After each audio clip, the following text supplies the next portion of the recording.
What's up, everybody? Welcome back to the Standing Guillotine podcast. Today, we are talking about UFC 288, Aljamain Sterling versus Henry Cejudo. We're going to be previewing the next UFC Fight Night, which is Rozenstruik and Almeida. So, looking at UFC 288, the early prelims actually started off with quite a bang. All three of these fights ended in knockouts. Two of which happened in the very first round. One happened pretty quickly into the second. And all pretty convincing wins. What was actually crazy is looking at these fights, the one that I wanted to highlight was the Phil Hawes Ikram Aliskerov fight, because looking at the other fighters, the heavyweight fight was embarrassing. Honestly, Braxton Smith got taken to the ground and didn't know what to do from there, and Parker Porter just ground and pounded him. And while I thought that the Joseph Holmes Claudio Ribeiro fight was good, I don't think either of those guys is really going to be super relevant to the promotion. I think they're good fighters, but I don't think they're going anywhere anytime soon. But if we look at Phil Hawes, Ikram Aliskerov, that one, I think Aliskerov got a huge boost there. So he's now 14-1. He finished that fight with a knockout, which is not what you would expect. So another Dagestani wrestler type coming from a Sambo background, but he does have 4 knockout wins. And this one came fast. Yeah, 4 for a guy that doesn't really want to punch is pretty impressive. Phil Hawes I was in the middle of tweeting out, like, Phil Hawes' Muay Thai is looking great. Like, it makes a huge difference. His kicks were snapping. They were heavy. I do think it makes a huge difference when fighters go and train in Thailand, because there's nothing like learning from the origin of the sport, right? Yeah. It'd be like learning BJJ from the Gracies, right? Like, it's that degree of, like, if you're gonna learn, you should learn from the masters. So he looked great, and then all of a sudden Aliskerov shut his lights out. It was crazy. I thought it was one punch. There were 2, and I had to see it in slow motion to catch it. So for Aliskerov, 14-1, and fairly new to the promotion. That was his debut. Yeah. So to win his first fight in that convincing of a fashion, like, look out. This guy's up and coming. That's why I wanted to highlight this one, because that guy, he's coming up hard. He's coming up fast. If you're in middleweight, you don't feel comfortable with that guy in your division. They need some people in middleweight. Was Parker Porter for the heavyweight fight? Was that the one that we compared to Frank Mir? Like we talked about Frank Mir last time? No, that was the Justin Taffa, Junior Taffa and Usman, Muhammad Usman fight. Yeah. But Braxton Smith, Parker Porter, Braxton Smith it didn't look like he got caught with an overly heavy punch. It just kind of looked like he went down and just didn't know what to do. And that's not a spot you want to be. Heavyweight has a huge problem. I think we've talked about this. Yeah. Heavyweight has a huge problem with guys not knowing what the hell to do when they hit the ground. And that's not sustainable as a promotion. You can't be one style. Yes, the knockouts are awesome. We love the big knockouts, but at some point you have to have a ground game. Yeah. Like, it's just getting to the point where it's just ridiculous. Like, Parker Porter, 14-8, kind of a coin flip guy since he's been in the UFC. Now he's 1 win over 500. Not an amazing fighter, not a challenger by any stretch of the imagination. And he just embarrassed an up-and-coming fighter. Yeah, and they were pushing Braxton Smith. And, like, that's what's frustrating is you have some guy he was 5-1 coming into the fight. He is a knockout guy. This was his debut. And, like, yeah, okay. Maybe there were nerves. Maybe he didn't really prepare well. But I don't know. It was an ugly debut. But unless he develops a ground game, I don't see him going anywhere. Because there's enough of those guys in the middle of that division that have some ground game that I don't think he's climbing. Like, congrats. You get to stand and throw knuckles with the biggest of the big guys and get some massive brain damage and a lopsided record. And maybe you make some money off of that. But you've got to find ways to mitigate damage and not eat huge hammer fists on the ground and then just curl up and give up. Yeah, the top and there's like a very big gap between in the heavyweight division. Between the top and the bottom, and even the middle. Yeah, there's definitely clear distinctions in quality, right? You have John Jones. Cyril Gane's still the number 1 guy, but Sergey Pavlovich has looked more interesting. Theoretically, if Stipe were to come back, you would assume that he slots right into the top. But that's a well-rounded guy, right? And Pavlovich, does have a Sambo background. You would think that he has some ground experience, but no one's ever taken him to the ground because he's been able to punch his way through because everyone's been stupid enough to just stand with him. Curtis Blades, we just saw him lost, but that's a guy who's known for a ground game and then decided to get into a firefight with the heaviest puncher in the division, which is just not a recipe for success. But as we go down, Tom Aspinall's been hurt. Tom Aspinall has some great ground game as well. Yeah. But like if you look at that top of the division, you either need to be a premier puncher. You need to be one of the chin. A premier puncher as well as having a chin. But even the guys that like Curtis Blades is a solid fighter, but when he goes up against pure strikers, just doesn't do well. But looking at the road here for Braxton Smith, it's not easy. There's 15. I mean, even Derek Lewis at 11. That's not a fight that you're gonna want. No. All the way down, Alexander Romanov just had a huge knockout in his last fight. That's not really a fight you want. Or was Romanov the one who got knocked out? Yeah, Romanov got knocked out by Volkov. That's right. It was the fights of the Alexanders. Yep. Chris Dawkins has got huge knockout power. Like, so even if you want to crack into the lower ends of that division, you're going to be fighting guys with big hands just to get to guys who have a ground game. Yeah. And if you don't have a ground game, you're stuck. You're like the big punchers are like 10 to 15 right now, and then like a couple of elite. But you can't go. But even Marcin Tybura, that guy's got a ground game. What are you going to do? You have to be a well-rounded fighter. Right. You can't have it. And the top 5 guys are pretty well-rounded. Yeah, I mean, Curtis Blades has developed more of a on-his-feet game, but, I mean, just absolutely brain-dead decision to try and stand and punch with the strongest puncher. Yeah. You got to know your strengths, and he's got to play them. But for Braxton Smith, I think you take this loss, as we say with all young prospects. You hope that this is a humbling experience. Bounce back. And you hope that he gets a chance to bounce back, and that he takes this and is like, man, I looked absolutely lost on the ground against a more experienced guy because Parker Porter's got a lot of cage experience. Keep wanting to say ring. Cage experience. You can't go in there half-assed, and that was pretty half-assed.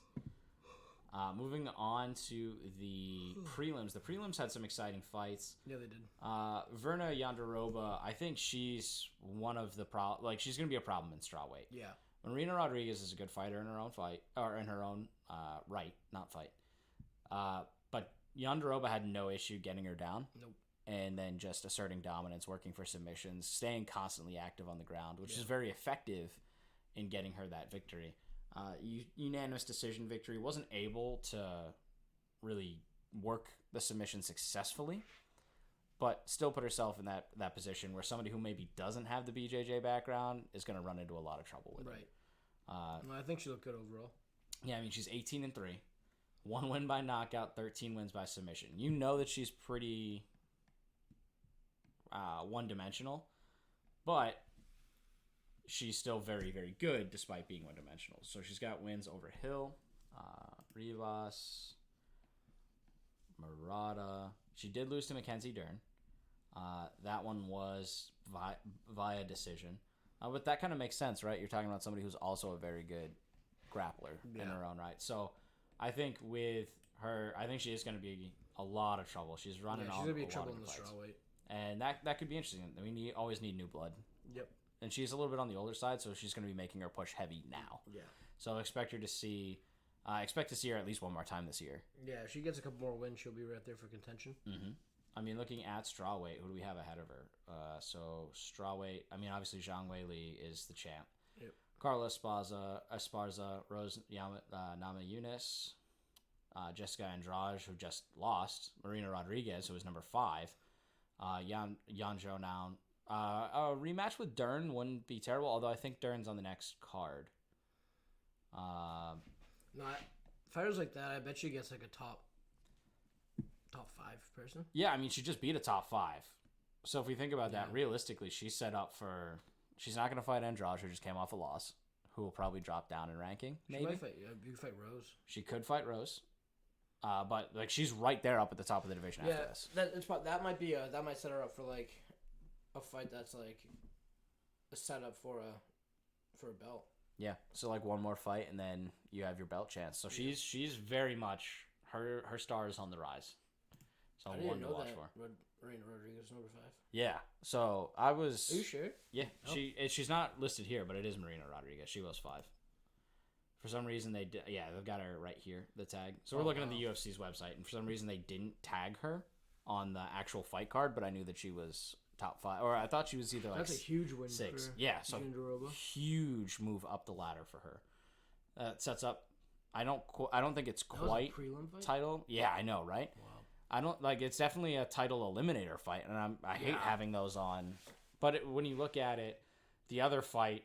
So they usually put one woman's fight on the main card. Yeah. The other fight, Jessica Andrade, and Yan Zhongnyan, you had 2 great strawweight fights going on that night. So like crazy that you had the 4 and 6 going and the 5 and 9 going on the same card. Yeah.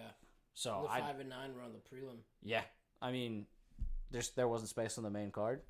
But that was a fight that I thought could be worthy of the main card. I bet they wish that they traded that with the Gracie fight. Else it wasn't that crazy. Yeah. I mean, the Gracie fight, honestly, it was probably because Oliveira was originally on the card, trying to draw the Brazilian crowd.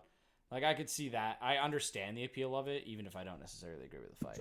But they're both Brazilian. That's true. Yeah. I mean, there were definitely a lot of Brazilian fighters on the card, but I do think they try and avoid 2 women's fights on one card. Yeah. Which, unless it's like a title fight. Yeah. I understand, because they're typically less of a draw. But again, if we're being fair, right? We've called out that we hate title elimination fights and ranked fights happening on the prelim. Then we got to be honest with this, right? Like I'm of the same mindset. That was a great fight, even though I'm not a huge women's MMA fan. Yep. Right? That fight belongs on a main card. Yep. But it's tough, because if you're only going to get one, you can't put it over the other fight. Yeah. And that it's just both are worthy. But if only one can land, then it makes sense the way that it's structured. I still don't like title eliminator fights being on a prelim, regardless of whether it's women's MMA or whether it's men's MMA. Maybe she fights one of the 2 people that maybe the next fight is her and Zhangnan. Yeah, I think that makes sense. Yeah, I think this one makes a lot of sense to set up who's the next title contender. Yeah, I think Zhangnan is a good fight. You got puncher versus grappler, and it'll be curious to see what happens there. Next fight up, we had Chaos Williams, Rolando Bedoya. This one had a little bit of controversy, but when I was watching it, I didn't really think there was controversy. But again, last week I called out a fight where I thought the other guy had won easily, and he had lost because I just wasn't seeing volume of punches. And it was the same thing that happened with Bedoya. Bedoya had volume, but Williams had impact. Yeah. And that's where the decision was split. Every time I looked at Chaos Williams' punches, he's hitting him, Bedoya's moving back, right? He's ceding ground, his head's moving back, he's visibly shaken. Right. Whereas Williams seemed to eat a ton of Bedoya shots without a ton of effects. And his name is Chaos with a K. Yeah, right? I mean, it's actually something crazy goofy. That's mean. It's not crazy goofy. But it's like something not intimidating. Like, it's silly. Like, it's not Kellen with a K, but it's close. But it was something that made me laugh when I saw it, and I was like, his real name isn't Chaos? No. I'm like, that's a smart move to change your name to Chaos Williams, especially with the way he fights. But moving from... Yeah, it's Callan, not Kellen. Callan. Like Keenan Cal? Yeah. Well, it's Cal, but... But, so, yeah. I mean, not like ha-ha funny, but it's just like... Callan just seems like too nice of a name for a guy who's gonna fuck you up. You could have been like Callan Monk Williams. That would have been like like Shaolin Monk, but like Callan Monk. That'd be fire. That'd be a fire name. But I do like the switch to Chaos. I mean, the same thing with Rampage Jackson, right? Who's afraid of a man named Quentin? Right, but then Rampage. Holy fuck, dude! That's not a guy I want.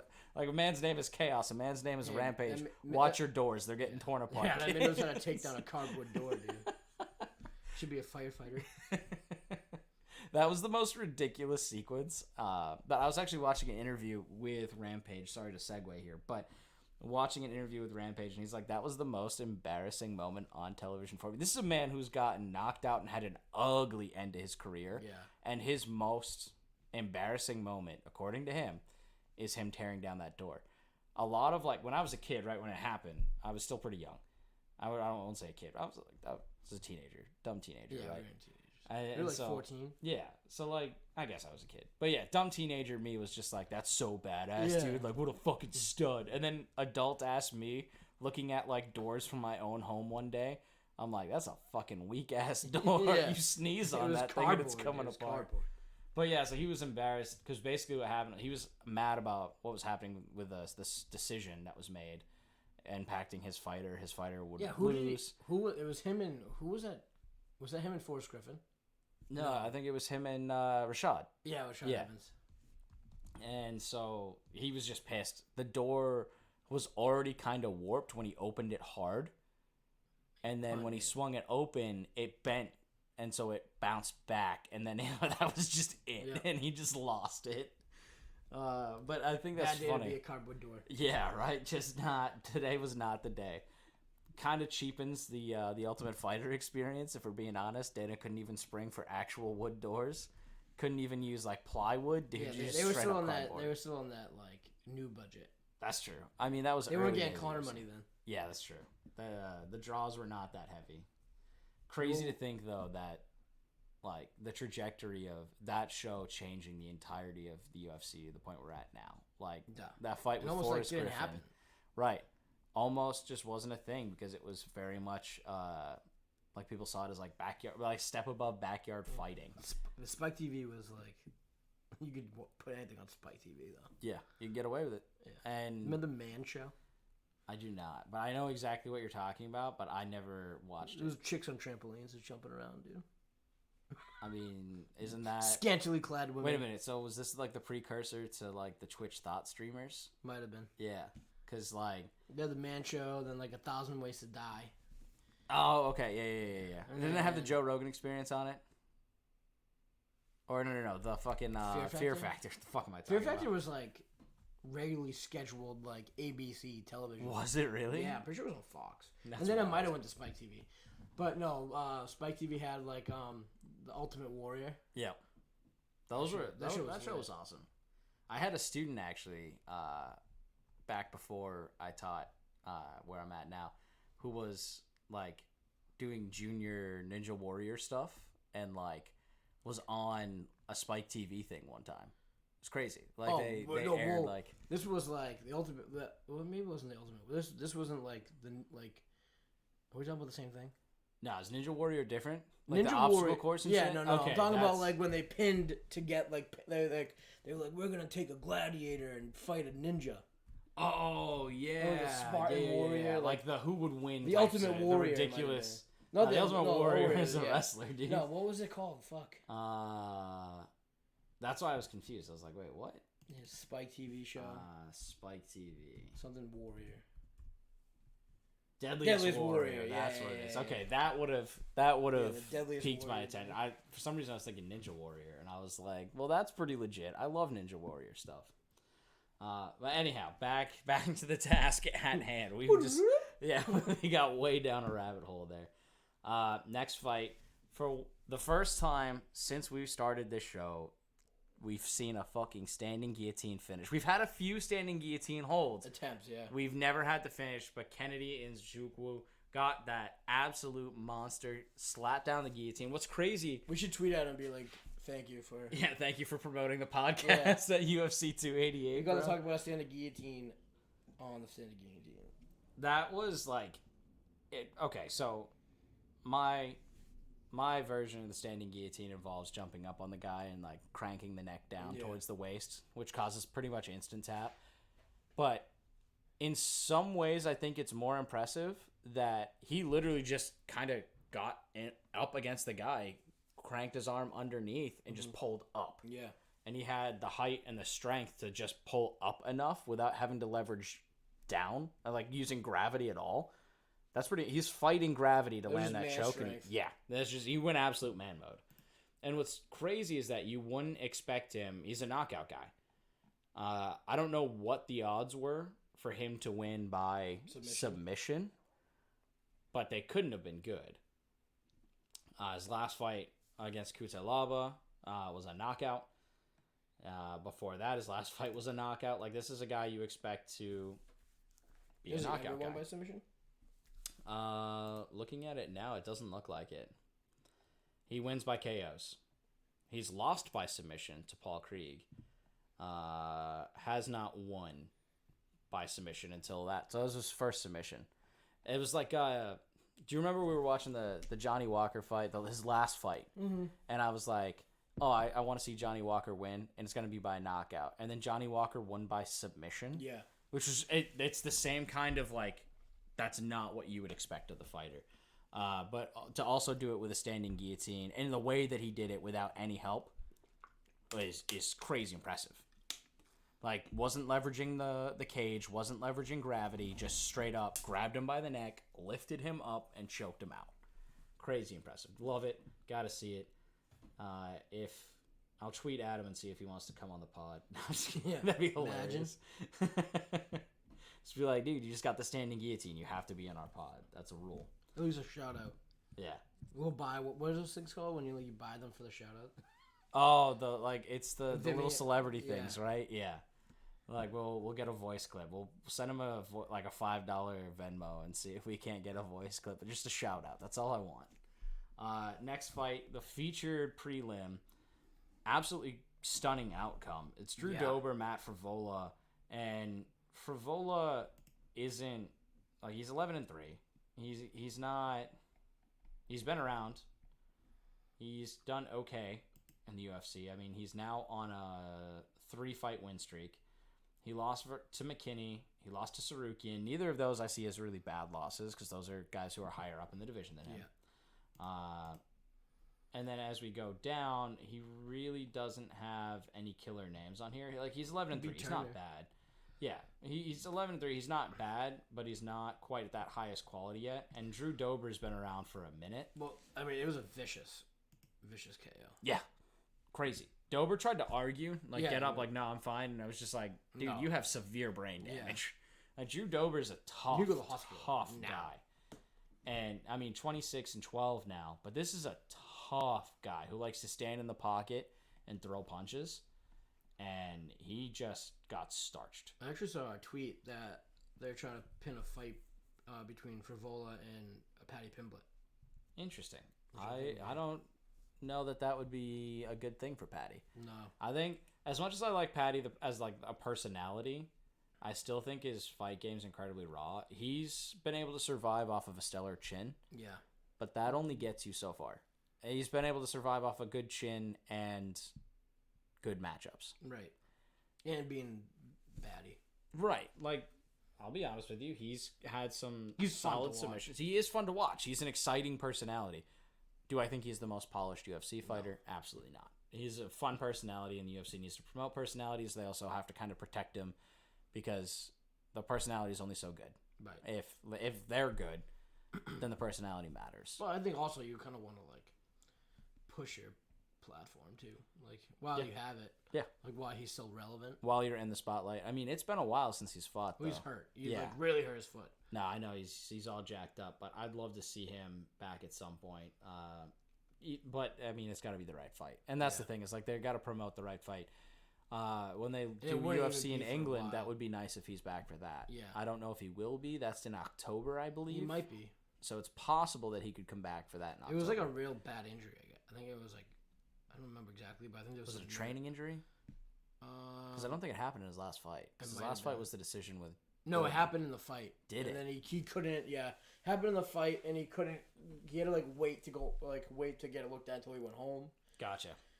And he had surgery. I think there was some nerve damage in his foot, which is never good. Yeah, no, not for a guy who wrestles and wants to have a strong base. If you can't really feel your foot, it's hard to know where your base is at. On to our main card. This one, we thought that it was going to be a little tough, the main card. Yeah. Obviously, there were changes. The Oliveira fight being moved. Is that rescheduled yet? That has been rescheduled. Yeah, July 6th, right? I believe so. So this is what they were able to put together for a card. I was impressed with the fact that they were able to put together a higher quality on paper card. Yeah. Some of the fights though were kind of meh. Honestly, the worst fight, probably the worst fight of the night, was Kron Gracie, Charles Jourdain. Not because of Charles Jourdain. Absolutely not because of Charles Jourdain. He did his job. Yeah. Kron Gracie, and forgive me for saying this because it's basically sacrilege in the MMA community, but I think at some point, the Gracies need to acknowledge that you can't be one-dimensional. Yeah, this isn't UFC 1. You're not fighting a fucking sumo wrestler. Yeah, and what was really interesting, he had a comment saying that, like, oh, he would have won that fight if the rounds were unlimited. Yeah, or if it was a fucking BJJ tournament. Right. Well, it wasn't. Let me chime in. If we're going to add ridiculous stipulations, I would win a UFC fight if each round was 5 seconds. I would win by decision. If the guy's hands and feet were bound, he was blindfolded and tied to a cage. All I have to do is land one significant strike, and I've won the round. Yeah. I'd probably gas after the 15 seconds, but hey, it is what it is. Yeah, I'd last those. I could win the UFC fight if the guy just all he could do is dodge. Right. If you put a paraplegic in the octagon, I still might lose, but it would be more interesting than what Kron Gracie did. Roll over your foot. Yeah, right. Turn the electric wheel on, I'd be done, so dude.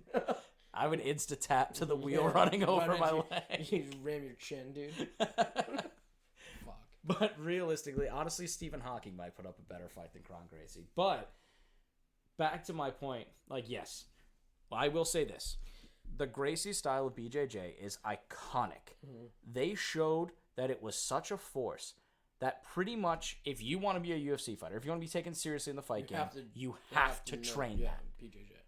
There's absolutely that degree of respect for the Gracies. Mm-hmm. I have that respect for them. I understand that if you want to be a fighter, you have to do BJJ. 100% essential. What's shocking is that they don't feel the need to learn anything else. Yeah. I don't think he knew how to throw a punch. Didn't look like it. He literally was like, he would take a bad position in the hopes that his BJJ would be successful, even from the bottom, right? He didn't get any dominant position in the entire fight. And then even still, he was scooching his ass on the ground, which is a normal BJJ tactic, but this isn't a BJJ fight. He was like, come on, Charles, let's go to the ground. And he was like, no. And Jordan's like, no, I'm good. Yeah. You can get up. Yeah. And so, like, yes, if you had unlimited time, if you had all the time in the world, maybe you could catch Jordan slipping at some point and work a submission. But you don't. You have I don't remember, to learn something was there else. even a time where, like, he got him? He pulled him down, but on top of him. No, like, was there ever a time where, like Jordan was, like, in threat of being submitted? Absolutely not. No. Like, he had bottom positions, but Jordan was smart enough to just pull, why is my brain not working? What is it? It's not mount. It's guard. Full guard. Yeah. Keep your hands in. Just right. He just literally pushed off, and then Gracie didn't even throw punches from the bottom to soften him up to work for angles for submission. And we were saying that. You're like, you got to hit him. You got to hit him. You got to hit him. Right. You can't do anything. If you're going to try and submit someone, like, everyone's trained BJJ. This isn't a guy who's like, what is this style? I've never seen this in my life. Like, UFC 1, it was effective because no one had fucking seen it. Yeah. It's no longer effective when Kron everyone Gracie could have won it. that fight if an alien ascended from fucking space. Yeah, I mean, if we throw ridiculous nonsense into there, of course anyone could win a fight under any given circumstances, right? Everyone has a puncher's chance except for Kron Gracie because he didn't throw a goddamn punch. Yeah. Like, it's absolutely insane to me, just the arrogance that came with that. And then to say, like, oh, it's the UFC's fault that I didn't win. Like, no, bro, you're arrogant and you don't train other styles. Like, how is it that the lesson you learned was that you don't need to train anything when the lesson everyone else learned was, holy shit, if we don't learn this, we're going to get dominated by Brazil? Just like that lack of respect is showing. And that I think bothers me because that's not martial arts, right? Like, martial arts is you show respect to one another's form. It's designed to bring out the best of yourself and your opponents. Yeah. And so when you are unwilling in a mixed martial art to mix in other martial arts, that's just you disrespecting every martial art, which seems antithetical to the purpose of martial arts. He's like the antithesis of what MMA is. Yeah, like he's UFC 1 and we're on UFC 288. Right. Like, shit's evolved. Sorry. You can't grab someone by a gi anymore and flip them to the ground. Like, you can't grab control of someone's gi and wrestle them that way. Right? That's just not, it's not a thing. We don't do that here. And so, I get his points. But if that's how you want to do it, then go start your own promotion. Him to come out and fight in the gi, to be honest. Yeah, just come out rocking one. give me Royce Gracie's gi from UFC 1. And then just have a religious ceremony for it before. They should retire that gi, I'm going to be honest. I think it is. Is it? It has to be the Hall of Fame. It's got to be in the rafters. It's like you put athletes' jerseys. Let's get Royce Gracie's. Let's get a sumo wrestler's fucking diaper, dude. Let's go. You know what it smells like? Absolute filthy girdle. Put it up in the stands. With a rosebud in there for you. And then we had the next fight, which was so Diego Lopez had to come in on short notice. Nobody lost this fight, which is great because it was a really except for me when I bet on. Yeah, you did lose, so that's what you get. But Lopez looked really, really good, especially for having to step in on super short notice. One thing I also found out is Lopez is the BJJ coach for Amanda Grasso, Alexa Grasso, the women's flyweight champ.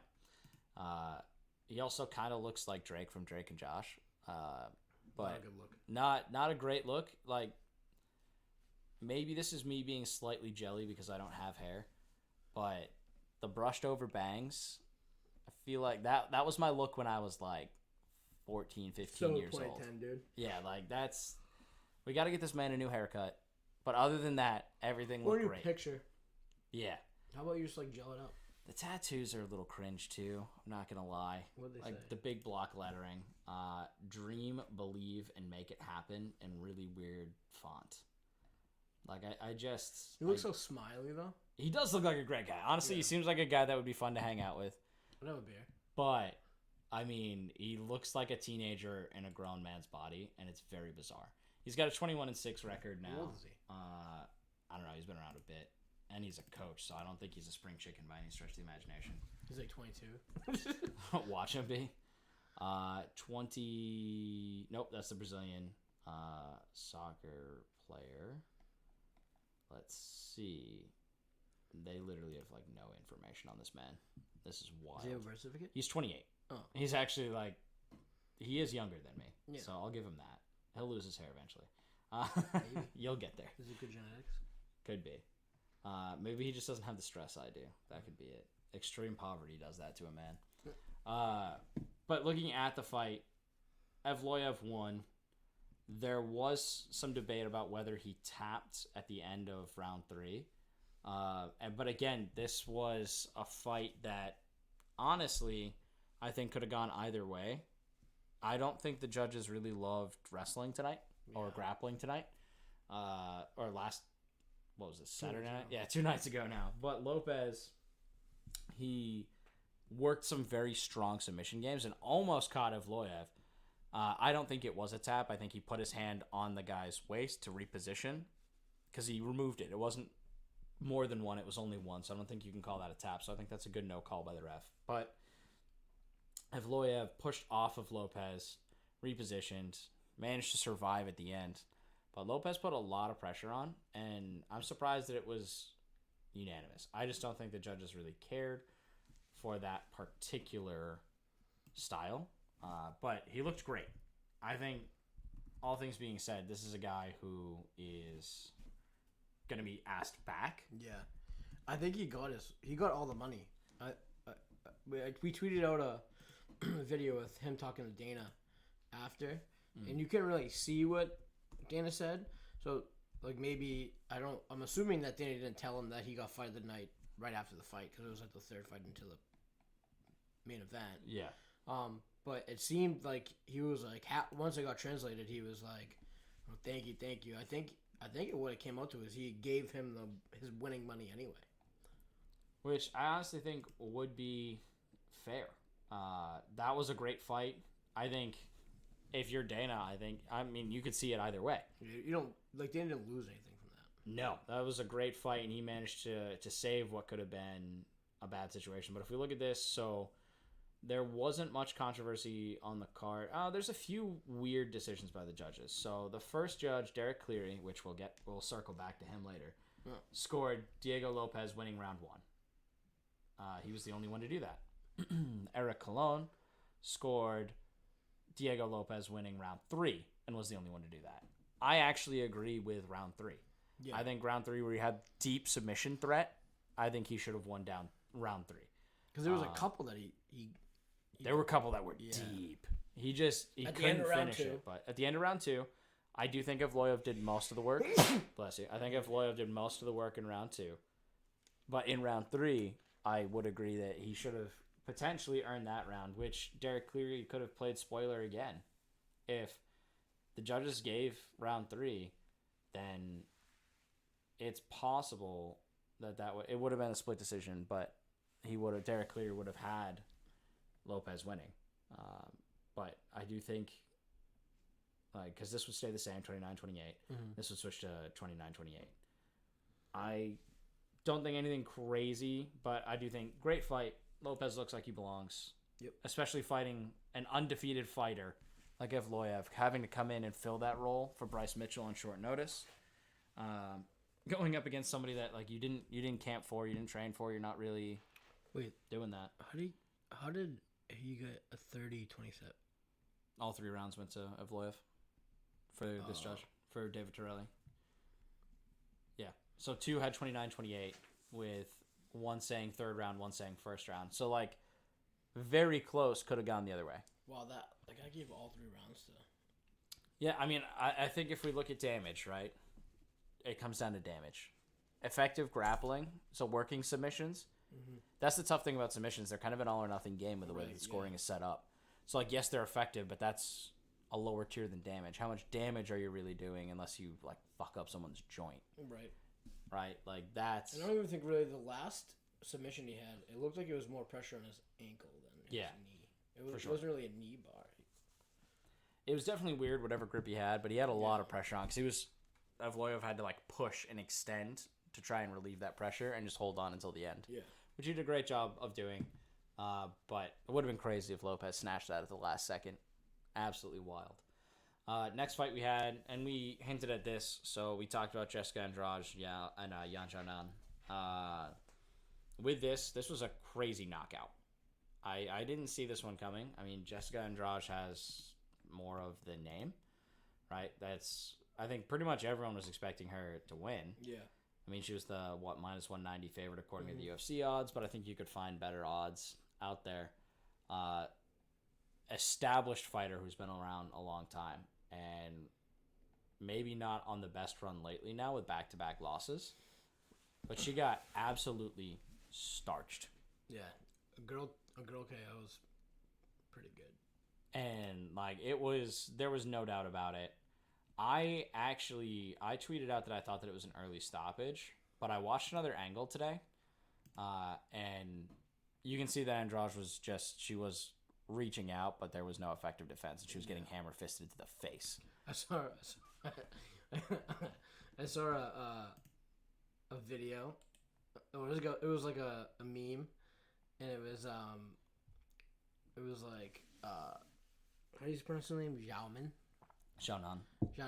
It was Xiaonan, and then it was the wording of Nate Diaz. He was like, "You're working for everything you're taking everything I work for, motherfucker." And it was just Whaley. Yeah. I did see that. So now I want to fight your ass. Yeah. So that I think could be a potential. Next one. Yeah, but she's a champion though. Yeah, but I mean, she just beat the number 4 in the division. And if we look at the way she beat Esparza, she beat Namajunas. I don't know if she's fought Lemos, but maybe that's the next fight for her. I don't know. But she's cleaned out the division, so she's got to reach down at some point. Or actually, hold on, she's lost 2 to Rose. That's right. She's lost 2 to Rose. Yeah, because Rose lost to Ginger Zejic. Yeah. I think we see. I wouldn't hate Rose versus Wei Li either. You mean? Yeah, Zhang Wei Li. Oh, yeah, for the title fight, do round 3. I know Rose has won 2, but I mean, I think you run that back, right? That to me makes sense. Yeah. I'd watch that fight. But for Zhao Nan, I could also see her getting a fight if they don't want to do the third one. Yeah. So I don't hate either opportunity, but I would also, I think if they do go the Rose Weili route, I think I'd like to see Yao Nan fighting. Who did I just say? Who did I just call out? Verna Yonderoba. Yeah. I wouldn't mind seeing that at all.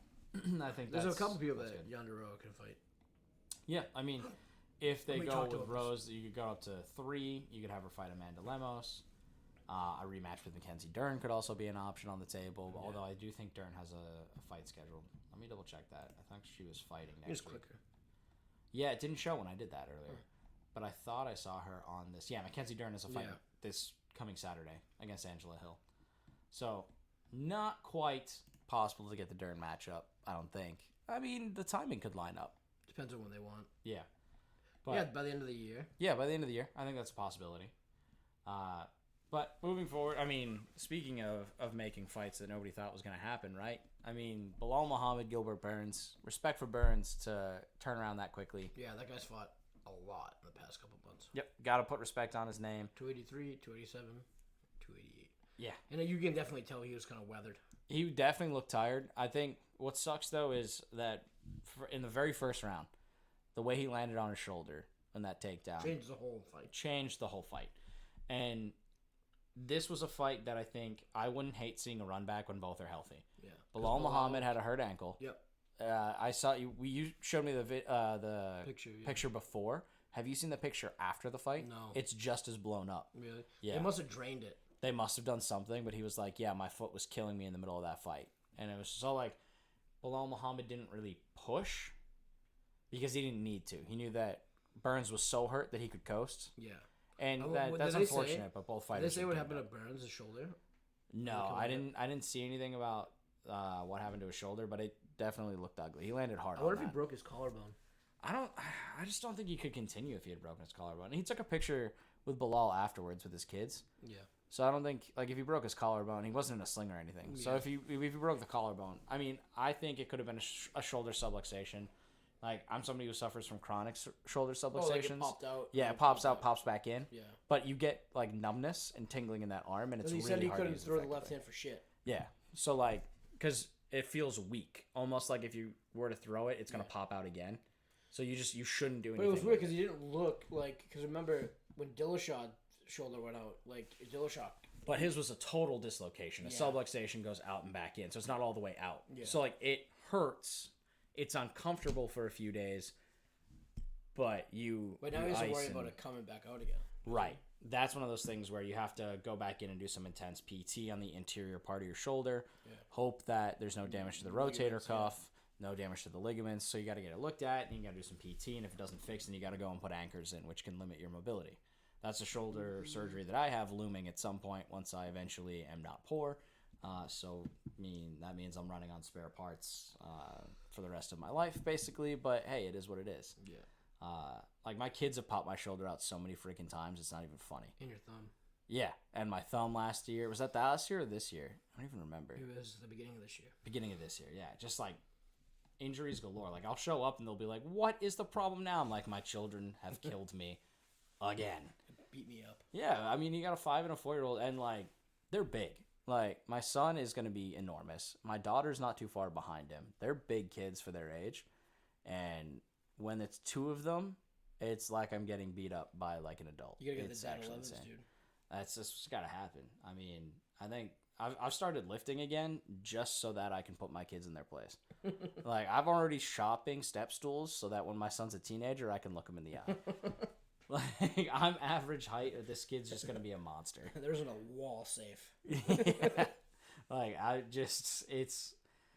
was giving him a piggyback ride back from the park because he twisted his ankle, and I was like winded by the time I got back home, and I'm like, I am not gonna be able to do this much longer. This kid is just enormous. But I almost whacked his head on a tree branch because I didn't realize just how tall he was on top of me. You all on the shoulders? Yeah, I had him up on my shoulders, just sitting on the shoulders, and his belly button was at like the top of my head, so he still had like a whole half of him above me, and I was like, oh.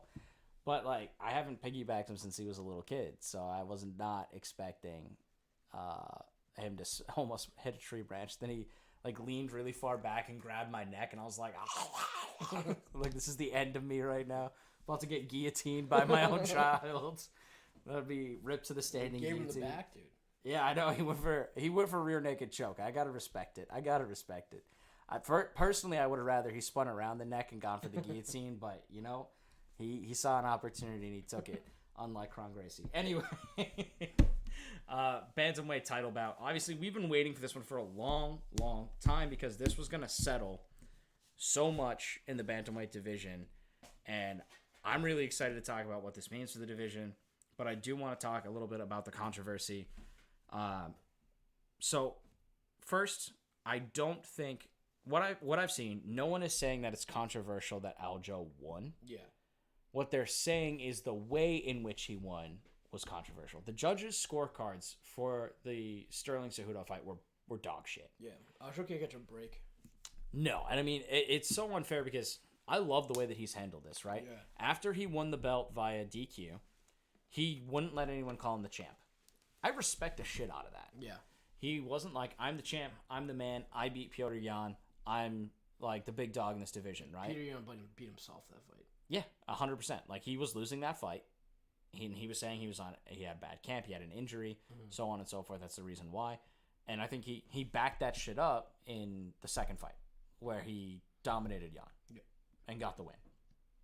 So Sterling has proven that he deserves to be the champ. Right. Is it his fault that Dillashaw popped his shoulder out in that fight? No. Right? Like, it's not Aljo's fault, but people hold it against him, right? Oh, he was only fighting a one-armed Dillashaw. It doesn't count. Not real. I don't think Dillashaw should have even been in the ring. I agree. That was a terrible decision. But, again, did Aljo make that choice? Nope. No. Aljo just fought the people. And he said this in his interviews, right? He's like, I just fight the people that the UFC puts in front of me. Right. And I respect his attitude as a champ. But I will also agree in saying that I think the reason there's controversy surrounding him is because he's not the most interesting of fighters. Yeah. He's very technical. If you don't love the grappling game, you probably don't love Sterling, and that's fine. I don't think grappling has a huge amount of fans. He's not a sexy champion. No, he's not. He reminds me in some ways of Kamaru Usman, but at least Usman had some pretty sick knockouts. Yeah. Like, Aljo really hasn't had a signature win in any of his title defenses. I think maybe that's what the knock on him is. And sure, if you want to make that criticism, that's fine. But I think if you look at how he fights, his signature is very smart, very tactical. He has very Tyron Woodley vibes. Yeah, like I can see that. Like, I remember, because we went to Buffalo Wild Wings to watch this. And I remember, like, the last time I was at Buffalo Wild Wings to watch a fight, it was John Jones, Junior Cormier, the leg kick. And then in the same card, it was Woodley, and I don't remember who Woodley fought. But Jake Paul? It was like, no. It was like the most boring. Like, I'm pretty sure, like, Woodley threw like 12 punches. Yeah. The whole fight. And just basically won. By virtue of being there. Yeah. So I'm pulling up his fight history. Was it Darren Till? When he won by sub? Could have been Damian Maia. Yeah, Damian Maia. Cormier versus Jones too. Yep. Yeah, Damian Maia. And it wasn't like a... Yeah, I mean, he was a lot of decisions. Oh, see if you can click it. See if you can see the... This gives me Damian Maia's stats. Let me see if I can go into the... Go into the fight. Right there. See if you can find the... Here it is. So if we look at Tyron Woodley, he got one knockdown. He threw 57 punches. Damian Maia threw 29. Yeah. So, like, in 5 rounds, you're averaging just over 10 punches a round. Yeah. And it, like... Dana White was, like, pissed, I remember, after that fight. Yeah, I mean, between the two of them, in 5 rounds, 7 total leg kicks. Yeah. What the fuck? No, they Control time, nothing. Takedowns, nothing.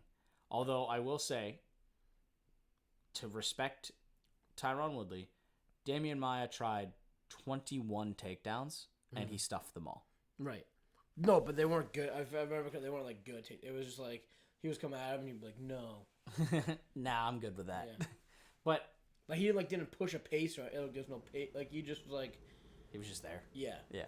I mean, interesting fact. Aljamain Sterling on that fight was in the prelims. Didn't know that. Now that I'm looking back at this, just some names. Drew Dober was also on that one too. He was in the pre-prelims. Yeah, he was in the early prelims. He didn't even get prelim status. Huh, interesting. To, go back in time there. All the way back to 2017. But looking at this fight.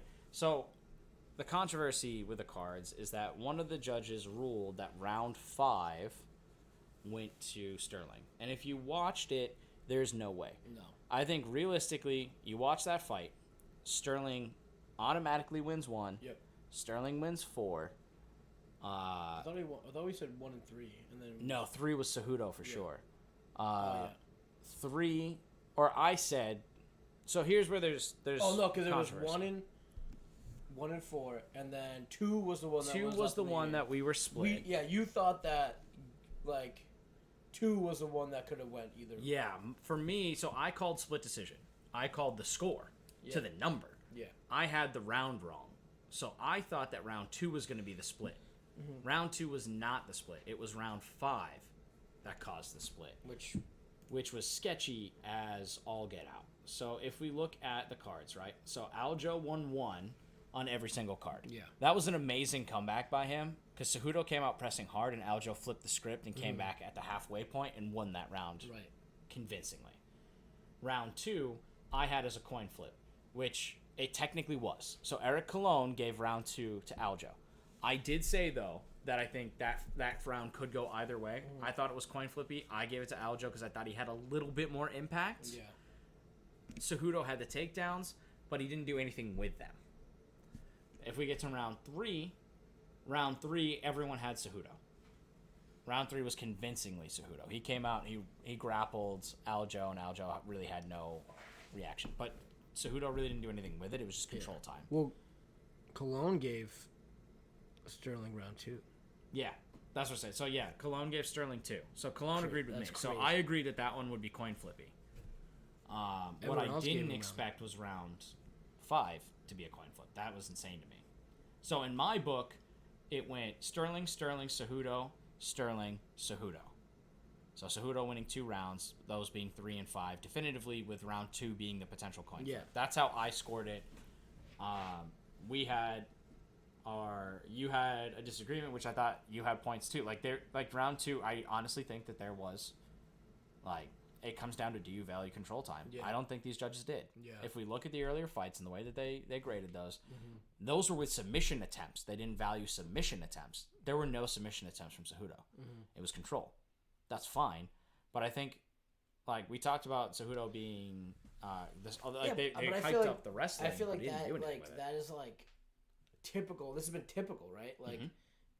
Going from card, because I probably watched more since we started this. I probably have watched more UFC now than I ever have, for sure. And it's I haven't missed a single fight since the beginning of the year. It's very I'm just it's been very I don't know if it has been this whole time, but it's been very inconsistent. Yeah, because some judges will value control, which I think is to me I think that's a big part. If you're controlling how the fight's going, to some extent, but I think it comes down to remembering that UFC is an entertainment product, right? And as a result, they want to see attempts at finishing. So, the last time that I was really into UFC, there was a lot of Nurmagomedov wrestling style that was really popular, the lay and pray, right? Yeah. But that's control. It is control, and you can win a lot of fights that way. Right. But I think they're going away from that, maybe? They're moving away from that. And Cejudo taking 3 years off. He's still in that mindset. He's still kind of in that mindset of control time is king. Right. But now they're saying, no, you need to be working or it's not considered significant. Control, yeah. Maybe that's the key term.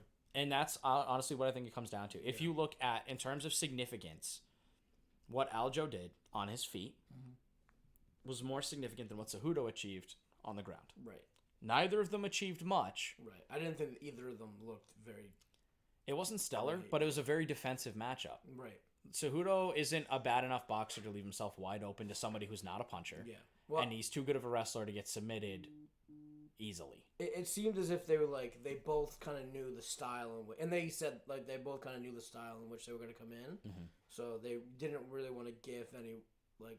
Yeah, there were no risks. There weren't any risks taken in this fight, which I think honestly is gonna favor the champion. Right. I think if the way that you look at the scorecard, I think that the way the judge felt, I can't speak for the judge because I'm not the judge, but if it were me, I felt that Aljo won that fight, regardless of how I had previously scored it. Yeah. It feels like it's a weird way to say this, but it feels like Aljo won the fight. Even if he didn't win more rounds, right? If that makes sense, like it doesn't make sense up here, like on paper. Well, that, no, that makes it no would. sense. I mean, I feel like that's the way it goes. He's a champ, so like you're gonna like. It's like tie goes to the runner. Yeah, the split decision is gonna go like. And it's not like you can go back and erase your round 2 and change that so it looks a little less suspect. Right. But round 5 to Aljo is a crime. Yeah. I will acknowledge that, but I do feel as if Aljo won the overall fight, and Cejudo didn't do enough to win it. Right. He did enough to make it close. You have to take it away. Like you have really to take it away. And I don't think he did that. And so that's could where be ring rust. Like 100%. He's been gone for 3 years. There was some of that tentative nature. He came out strong and won. He looked nervous. We even said like when he was walking up, he like forgot to take off his. Yeah. He forgot to take his necklace off. He forgot to take his shoes off. He forgot like all of these real basics to getting back in the octagon. And I think that comes down to not rust. That comes down to nerves. It comes down to like it would. I think he would have been if he had like your tune-up fight, like coming in and you're automatically fighting the champion. Yeah, that's tough. Yeah, I mean, I get it. I didn't love him going straight to the like kind of stepping over O'Malley. Didn't really love that. But now we finally get to see the fight that we wanted to see all along, which looks like it's going to be at UFC Boston, which is sick. It's going to be O'Malley and Sterling for the belt. Right. Also, Cejudo wants to take on Dvalishvili, Yeah. which I think is great. I'd love to see that. Those are two high motor guys, absolute cardio kings. That's a fight where you could see. I think Merab is way more polished than I thought he would be. I don't think that's an easy out for Cejudo either, but I respect that he's taking on the top of the division. He wants to push himself. Right. And Merab, I think, is somebody who I wouldn't necessarily say his wrestling is at that level, but he's definitely a takedown king, and he's strong on his feet. I would assume that Cejudo is hedging his bets and thinking that Aljo beats O'Malley. Yep. And then O'Malley moves up. And then it would be a vacant title. And then it would be... Oh, you mean Merab. Aljo moves up? Yeah. Aljo moves up. And then it would be Merab and Cejudo maybe for the title. Yeah, but if they fight on UFC Boston, because he said he wants to be on the UFC Boston card. So it'd be both fights happening at the same time. So that could be interesting to me. That could set up a situation where... Yeah, I don't think Dana does that. I don't think so. I'd like to see it, but I don't think so. I don't think they fight on the same card. No. I can see the fight being made. I still think, though, that the real fight should be... The real fight, the real money fight. The real fight should be the fight for the Thriller jacket. Yeah. Because at the end, if you didn't stay to watch the interviews at the end, because it was a late card if you're on the East Coast, which is crazy that it was that late, given that it was in New Jersey. Quick, yeah. It was, and like how fast those fights went. It was at 1:30 in the morning when the interviews were happening. So if you were East Coast, I respect going to bed, especially because that one wasn't high. It wasn't blood pumping, so I could see you falling asleep on that one. But the interview afterwards, they brought O'Malley into the octagon to confront Sterling. And I do think that, and so what happens is O'Malley's wearing this like Michael Jackson Thriller jacket, right? The red leather with the black stripe through. He takes it off and hands it to Merab Dvalishvili, who's standing there. He definitely thought it was like one of his boys. He definitely was like, he didn't realize who he was giving the jacket to. I thought Merab just took it. No, but he literally handed it. He really handed it to him. Like, I don't know if he thought, like, it's kind of weird because Merab is boys with Aljo Sterling, so like you're not. It's kind of weird. They're gonna be all friends, like they are. Yeah, I don't think the animosity is actually real. I think it's just pay-per-view animosity. Yeah. But Merab puts the jacket on and starts wearing it, and that causes a kerfuffle and pushing and shoving at the end because he jumped in the cage. You see what he was like? Just an absolute goober. You gotta love Merab. Yeah. I think he's low key becoming a fun personality for me. I genuinely enjoy his antics, and his record breaking performance is like that's one that honestly might be up there for fight of the year for me because that was just, it was insane. I've never seen another fighter who is at such a high level look absolutely hopeless. Yeah. Like, he was like, I have done nothing wrong and it doesn't matter. Yeah, the pressure that Murat put on. Just never ending. Like, you were like, okay, we're gonna get. He's gonna gas. He's gonna gas. He's gonna get. And nope, just didn't happen. Yeah, I'm excited to see O'Malley fight. I think that if O'Malley stands, like, Aljo has to get O'Malley to the ground. 100%. Because there's no way that he's gonna outbox Sean O'Malley. No, I mean, he looked good in his boxing with Cejudo. It wasn't anything crazy. But that's right? because Cejudo is so much smaller than him. Yeah, he had the Like, reach now, advantage. But now, O'Malley he's 5'7", and had a reach advantage over Cejudo, who claims to be 5'4". Yeah. If he's 5'4", then I'm 5'5". If Cejudo is that tall, I'd be shocked. Cejudo from the top of his hair when he's got it slicked up, maybe, but there's a student who puts his hair straight up and is like, "Oh, I'm taller than you," and I'm like, "No, you're not. Yeah. That's your hair. Like, you have all of the hair that I don't. Your hair doesn't count in your height. Sorry, not sorry. Bald man's got to get vengeance somehow." But Aljo's 5'7", and O'Malley's 5'11". He's almost like 6 feet. Yeah. So there's gonna be a length that's gonna be difficult for him to close. Mm-hmm. But conversely, to build an argument, Sandhagen had that same advantage. Now, I know you're not. I know you're going to say that Sandhagen's not in the same class as O'Malley in punching. That's fine. But Sandhagen is also at 5'11". He's got that crazy long reach advantage, and Aljo is able to close the gap, get in, and choke him out. I'm not saying it's impossible. I also don't know how much BJJ Sandhagen has versus how much O'Malley has, because we haven't really had to see either of them use it. You have to imagine after that Peter Yan fight that Sean O'Malley has been working wrestling. Yeah. Because I think that was he did a good job to I thought he did a pretty I was shocked that Sean O'Malley won that fight against Yan. Yep, we both were. We were both like, don't know about that. But I think that goes back to control. Yep. Once we sat back and we kind of learned more about the rules and as a gut reaction, but as an informed, now that we know the rules, we know how the scoring is going to function, I think we feel a little bit better about it now. Right. But I think that he was okay, that's I have to go back. But because he's watched the fight again and he was like, oh no, I pieced him up. Yeah, he did a ton of damage on the feet. He was bleeding. Yeah. Out of every orifice of his And I mean, damage is the number one factor. Right. And so I think the damage and the significance of control time isn't considered significant. I've seen a number of YouTubers commenting on I watched some videos on how Aljo won these rounds. Now, nobody's saying Aljo won the rounds that the judges saw, but there's actually cases for him winning round 4.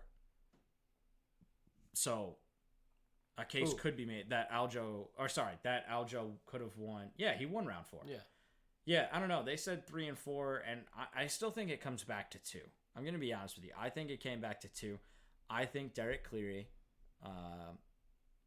realized, I kind of fucked up there. He kind of wanted to lean. I thought and then had to correct it that way. Watching the fight, I thought that, in my opinion, going into round 5, it was, tied. And they needed to, because, for me, I think that Aljo was under the impression that he was 3 was and up. 1. Yeah. Yeah. I mean, I was under that impression that he was 3 I didn't. He definitely came in lackadaisical at the start of round 5. Yeah. He didn't come in. So Cejudo came out he knew he knew he was down. Yeah. Yeah. But it doesn't seem like that. Right. According to the judges' scorecards, he wasn't. But then he lost anyway, despite having a better round 5. So I don't know. I think it just comes down to 1, it's the optics of it, and 2, I think it really comes down to the narrative. I feel like Aljo won the fight, but lost the rounds. I don't know how to describe that any other way. But if I watched that fight, I felt good about Aljo. Judges' scorecards, regardless, I thought Aljo was 3-1. You thought 2-2. I think there's an argument for both cases. Mm-hmm. But there were some arguments being made that Cejudo didn't win round 3, but I mean, I don't know how you make that argument. That seemed dominant to me, and there were people arguing that. Watching round 3, I was like, "Oh, no brainer, that's Cejudo." Yeah, that's I was that way. I had it 2-1 after 3, and then Aljo came out and dominated 4, and then so I had it 3-1, and then he kind of coasted to a victory. He thought he had it. I think he was shocked when they said split. Yeah, I mean, I wouldn't have been shocked at split. I think split was the right call. I'm just shocked about round 5. Yeah. But I think that judge just was sitting there like, I can't give it to Cejudo. Like, he felt like it wasn't that big of a gap. Yeah. And I'm going to be honest with you, I don't hate the call. I just hate the scorecard. The scorecard is ugly. I think it should have been round 2. And then I think Cejudo definitively won 3 and 5. I don't think there's any question about that. Cejudo, like, after the fight, kind of seemed like skeptical, like he was like, "Oh, maybe I'm done." I bet he went back, rewatched the fight, and was like, "Oh, that was way closer." He was right there. That was like way closer than I like coming off a 3-year layoff. Like I think he was like, "Oh, maybe I still have it," because I'm sure that he felt down himself, obviously. Yeah, I mean, and then he said he would talk to his wife, and I bet his wife was like just gassing him up when he got home. He's like, "You almost won that fight. Like, do not give it up now." Or he just really needs a payday. That's a ride or die right there. Yeah, that could be it too. Like, look, I know you don't feel great, but I need a new fucking kitchen. Yeah. So you're getting back in that ring. Yeah. We are doing renovations on this house. Get your ass back in that ring. It is. Have you seen the new Porsche that came out? Right. Like, after 3 years of him, like, first off, as a father, I respect that he took the time to raise his kids. Mm-hmm. Like, definitely respect that. That, to me, is more important than anything, right? Wanting to be there for your kids. And we've seen plenty of fighters do that. Yeah, and it's just not super common for men. Obviously, women have a different role when they're carrying the child. Obviously, that's a different physical toll. Mm-hmm. But I respect the shit out of the fact that he took those 3 years when he was at his peak to be kind of like stay and help around the house. But I can tell you right now that if I took 3 years off of my job, if I could, right, if I was rich enough to take 3 years off and help raise the kids, that my wife would be like, "Get the fuck out of the house. Yeah. I'm so sick of seeing you. Go find a fucking hobby and stop bothering me." Right. So, like, you know, not to comment on their relationship, but I think any time where you're that close, it's sometimes that can be too much. So I like that he's going back in, and then he's already pushing for another fight, because I do agree that he was right there. Moreno called him out. Says he wants to fight him. He's like, "We can go. I'll fight up." Yeah, I think that's awesome. They don't care about the belt. I mean, Moreno has a title fight built up, but I do like him wanting to. No, there's a lot of people. There's a lot of people want to crack at the king, right? Yeah, everybody wants a shot. You see that Aljo was like, "Oh, does that mean I'm a gold medalist now?" Yeah, I think if Marab, so okay, if we go back to the tag team, right? We do the tag team for the jacket. I think we also need a tag team for the Olympic medal. Yeah. Let's go. You were like, can Cejudo call himself a gold medalist? It was 2008. Beijing was a long time ago. Right. Well, I mean, it's not that he can't call himself a gold medalist, right? Because no one can take that away from him. Unless somehow they award his gold medal to Sterling. Yeah, unless instead. You're Putin taking away friggin' Kraft's ring. Yeah.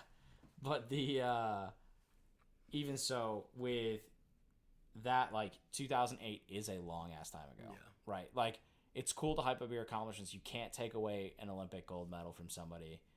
It was a great accomplishment, but we're sitting here talking about Olympic gold winner freestyle, or Olympic gold winning freestyle wrestler Henry Cejudo from back in 2008. It's 2023. Yeah.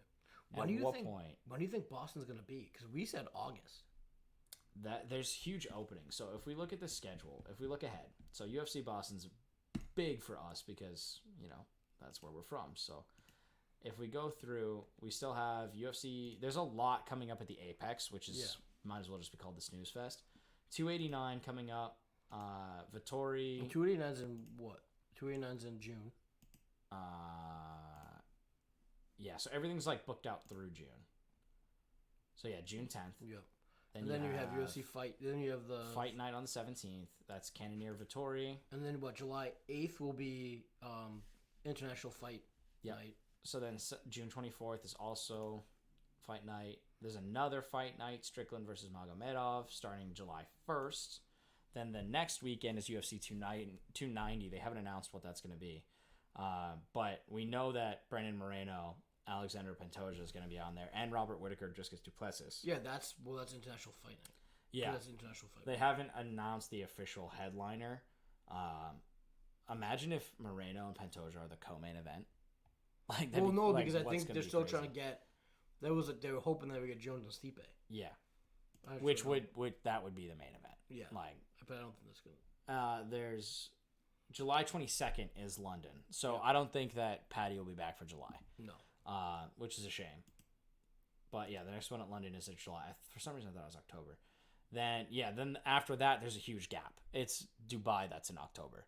So after they've got everything scheduled out until like mid-July, but then August is late July, all of August, all of September. Yeah, but remember we look back at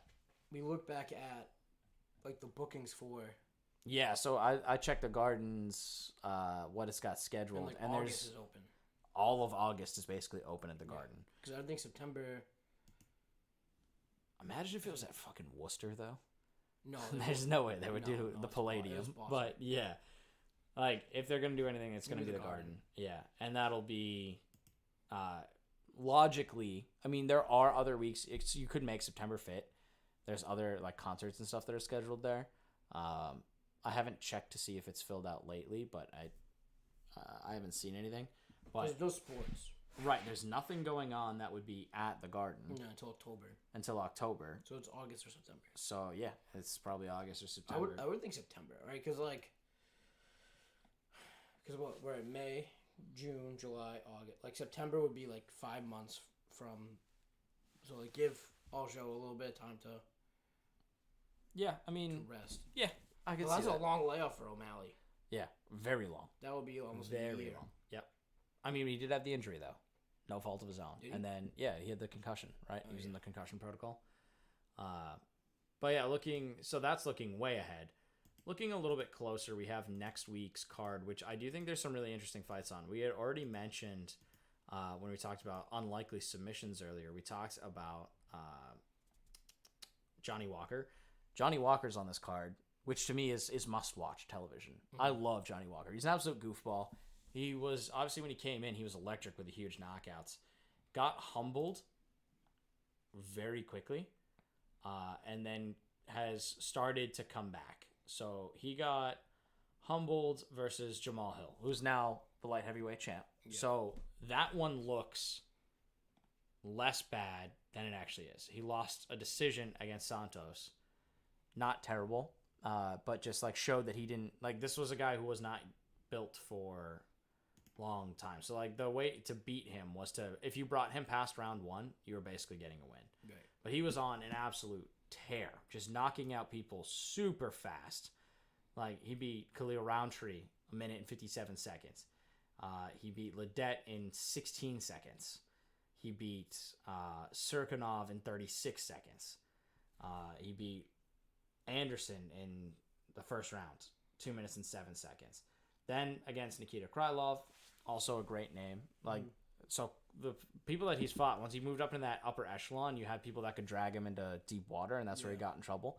But he really surprised me with that submission on Kutelaba. Like, no one would expect a submission win out of Johnny Walker, just not who he is as a fighter. But I mean, sometimes you forget that he's a BJJ guy, right? Yeah. He's from Brazil. He knows how to submit people. He's just used to punching them the fuck out. Yeah. And then he was right back on his bullshit with another knockout of Paul Craig. So that's, I think, he's on his way back up. The names he lost to are names at the top of the division. Nothing to be embarrassed about there. Right. Now he's working his way back up. He is fighting Anthony Smith, who's the number 5 guy right now. This guy's been around for a minute. He is 36-17. I think he's second on the list of fights in the U.S., like professional fights. Yeah. To Wolverine, the guy who was at 50. Oh, really? Yeah, I think Anthony Smith is second. No, Cerrone's in a lot too. I don't think that many. Cerrone? No. It's a lot, but I don't think 36-17 is way more than I think what Cerrone has. Like, Cerrone's been around for a minute. I don't think it's that long. I don't think he had that many.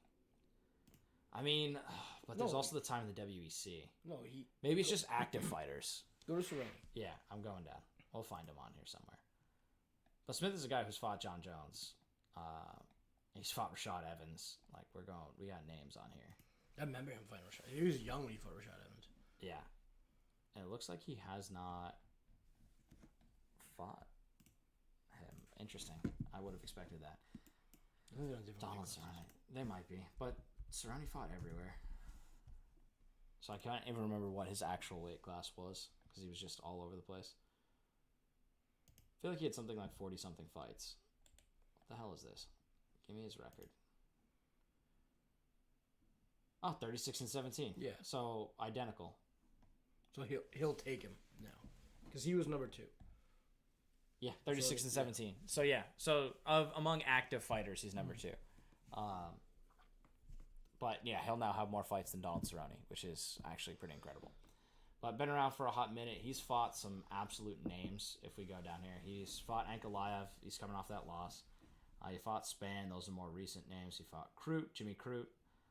He fought Clark, who just lost to Nzechukwu, last one. Rakic, Teixeira, Gustafsson, Jones. Now we're talking 2019 Jones, 2019 Gustafsson. So those are good fights. I mean, obviously the loss to Jones and about a 5-round and going to decision. Respect that. Going all. Well, 5 that was when Jones was bullshit though. Yeah, that's true. Ozdemir, Shogun Hua, Evans. He might have Rashad retired. Evans. He might have retired Rashad. He might have actually. Was that his last fight? Let's see. Yeah. Rashad Evans' last fight. All right, but looking at this, we have those fights going on. Those I think are probably some of the more interesting fights. Well, that I think to me that's the interesting fight. I don't hate Jairzinho Rozenstruik in Guillotine Almeida. One thing that's nice about Almeida is he is a well-rounded heavyweight. He looks like a small heavyweight. Yeah, so he's on 232. Yeah. So on the smaller side.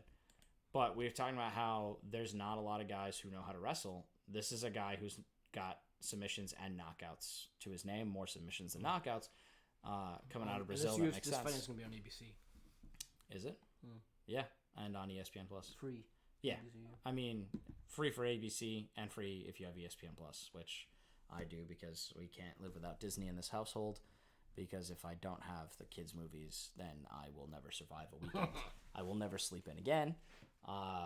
Daniel Rodriguez fighting again. We actually called out Daniel Rodriguez. I think it was a couple fights ago. It got canceled. It got pushed back. I think it was just pushed back because they needed to fill. Yeah. But hurt, right? Wasn't someone it could be something like that. But he's finally getting a fight again. We mentioned Mackenzie Dern earlier. Mackenzie Dern, Angela Hill. Tim Means, Alex Morano. Pretty solid main card. Not for a free event. Yeah, for a free event, pretty solid. We had talked about Carl Williams and Chase Sherman. That one got like last minute sickness, I think, I think it was Sherman had to pull out the last second of that fight, and the fight got canceled the night of. So good to see that it got rescheduled. Cody Stamann fighting. He's been around for a while too. So that one I think would be one that I would highlight for the prelims would be Cody Stamann again. Looking at this, I don't really know a ton of the names lower down. We have some veteran guys going. Nathan Levi, fighter out of Israel, which I think is interesting. How many Israeli fighters are there? I don't think there's a ton. But 8-1, fighting a guy who's 4-1. This one is also a makeup. So there are a lot of fights on here like that we missed that we had talked about previously. They're coming back on this card. Rodriguez is a small lightweight. Yeah. Pretty small. So 5'8"? Yeah, I mean they're both 5'9". Both are 5'9". Oh, Rodriguez must be coming down too. What is this? Is this a catchweight fight? No, it's lightweight. Lightweight's 155, yeah? Because they've got Rodriguez listed at 170. No, lightweight. Oh, yeah, maybe. Go to the divisions? Yeah. I don't think it says, but if we pick on somebody from lightweight. Yeah, because Makachev had to make 155. Yeah. And he couldn't. Wow. Yeah, so he's coming down from welter. He fights at welterweight at 5'8", 5'9". That's probably why he's coming down. Yeah. But yeah, interesting fight there. A few women's fights. Looks like it's people that maybe on the lower end of the card. We got a couple of we have a flyweight and a bantamweight. Not any ranked names, but there's the potential here for Luckily, they finally took our advice and stopped putting ranked people in the prelims, which is great. But there's really not too many ranked people on the actual fight. Uncle Dana. Yeah, Uncle Dana. Yeah, after stealing my picks, is listening in. No more picks for you, Uncle Dana. But if I had to pick fights to watch, my fights to watch would be, I like Cody Stamann as a fighter. He's been around a while. I actually am interested now to see how Rodriguez looks at lightweight. Curious, because that seems like a big cut. Yeah. And Levi can knock people out.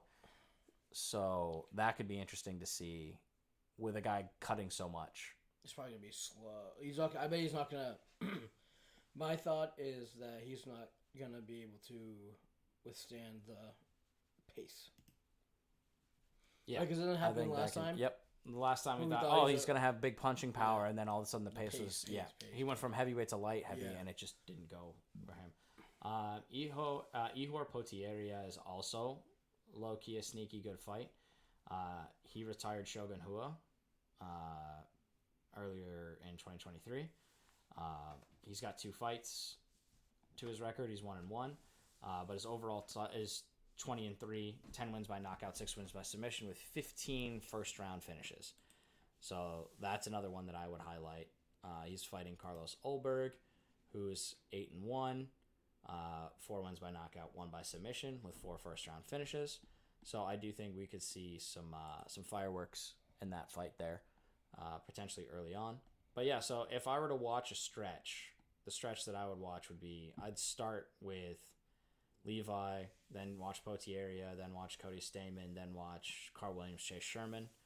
I have a sneaking suspicion that this Matt Brown, Court McGee fight is going to be awesome. Because these are some older, grizzly-looking dudes, and they look like they're ready to just go to war. I feel like Matt Brown has been around for a while. He definitely has. I mean, he's 25-19. Matt the Immortal Brown, I mean, his record's not looking great. Record's not so good, but he's been around for a minute. He did fight Barberena. I watched that fight. He's a guy who's willing to stand and just swing. And he fought Barberena to 3 rounds. You have to be a badass to stand 3 rounds with Barberena, because that guy punches hard. He wants to get in the pocket, and then one of you's going down. Matt Brown's been around for a minute. Court McGee's been around for a minute too. Neither of these guys is a spring chicken, but sometimes those veteran fights, you'd be surprised at the quality of them. So I think, like, if I were to start if I couldn't watch the whole card, there's definitely a solid stretch there in the prelims that I wouldn't want to miss. If you have ESPN Plus, you can always go back and watch them, and you don't have to worry about sitting down for the whole time and dealing with all the commercials, because you can just go back and watch it in a much faster fashion. Yeah. And then when we get to the main card, I do like the fights. I don't think there's anything crazy here.